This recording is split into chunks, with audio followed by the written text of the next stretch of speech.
Tanong ng mga iglesia, saan daw napupunta ang abuloy ng miyembro at bakit walang maipakita mga kapilya gaya ng sa iglesia ng Kristo?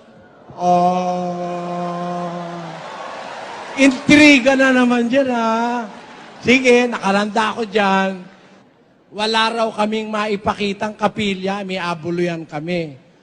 Kasi ang abuluyan namin, ipinagpapatayo namin ng templo.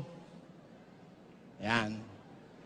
Anong templo itinatayo namin? Basahin natin sa isang talata. Eto, sa isang talata ng Gawa 17:24. Basa. Ang Diyos na gumawa ng sanglibutan at ng lahat ng mga bagay na naririto, Siya, palibhasa'y Panginoon ng langit at ng lupa, ay hindi tumatahan sa mga templong ginawa ng mga kamay. Amen! Yung palang Diyos, hindi tumatahan sa templong ginawa ng kamay. Kaya hindi kami nagpapatayo ng mga templong kagaya nila. Eh, hindi naman tatahan ng Diyos doon. Di ubusin mo lang ang pera ng miyembro ron. Pero, alam nyo, kung bakit lagak ng lagak ang mga miyembro nila? Kasi dinaya nila. Sabi nila, nananahan daw ang Diyos doon. O, pakinggan yan. Hindi ako naninira, Pasugo.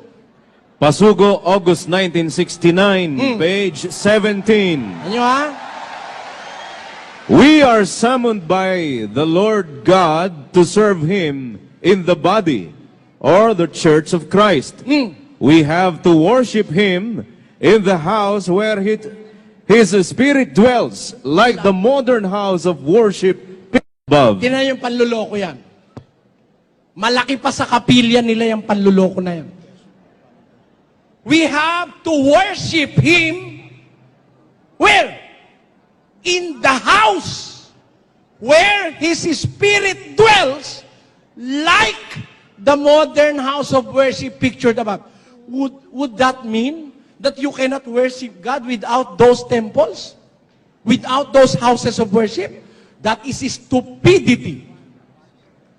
That's not biblical. The first century Christians worshiped God by the seashore, on the mountain. Anywhere that there is a suited place for them to gather themselves together, they worship God. But the teaching of Manalo specifies that they have to worship God in a house where His Spirit dwells, like the modern house of worship. How if it is old house of worship? How if it is not modern? There is no God there anymore? Panluloko sa kapwa-tao yan, mga kababayan. Hindi ko makukonsensya, hindi ko sasabihin sa inyo yan. Hindi naman yan ang tinatahan na nananahan daw ang Spirit ng Diyos doon sa templo nila na ganun. Nananahan daw ang Spirit ng Diyos doon. Sabi ni Pablo, ang Diyos na gumawa ng langit at ng lupa, hindi tumatahan sa templong ginawa ng mga kamay. Amen? Yun ang nasa Biblia. Ngayon, ano naman ang templong itinatayo namin? Basahin natin. Tignan natin kung hindi nga kami nagtatayo. Unang Korinto 3:16. Basa. Hindi ba ninyo nalalaman na kayo'y templo ng Diyos? Ano ang sabi ng Biblia? Hindi nyo ba nalalaman, sabi sa mga kakristyanuhan, na kayo'y templo ng Diyos? Ano sabi? At ang Espiritu ng Diyos ay nananahan sa inyo. Amen!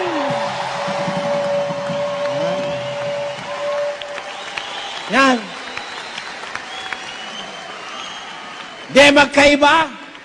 Iba ang turo ni Manalo sa turo ni Kristo at ng mga apostol.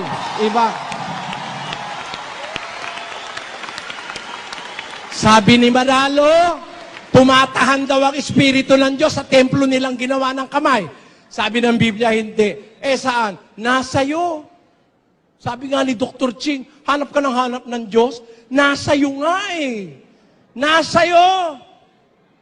Hanapin mo lang. Magkaroon ka lang ng kamalayan, awareness, know His words, know His truth, and you shall find that God is in you. Amen. Let us prove that. Am I speaking from myself? Let us prove that. First Chronicles chapter 28 verse 9 says, And basa. thou, Solomon, my son, know thou the God of thy father, and serve him with a perfect heart and with a willing mind. For the Lord searcheth all hearts, and understandeth all the imaginations of the thoughts. If thou seek him, he will be found of thee. Yun. If thou seek Him, He will be found of thee. Kung hahanapin mo siya, masusumpungan mo siya sa'yo. Basahin natin sa Tagalog. At ikaw, Solomon, na aking anak, kilalanin mo ang Diyos ng iyong ama, at paglingkuran mo siya ng sakdal na puso at ng kusang pag-iisip. Sapagkat sinasaliksik ng Panginoon ang lahat na puso at naaalaman ang lahat na akala ng pag-iisip. Kung iyong hanapin siya, ay masusumpungan siya sa iyo. Asan? Nasa iyo mismo eh. Marunong ka lang sanang maghanap, meron ka lang sanang kamalayan sa katotohanan, masusumpungan mo siya sa iyo.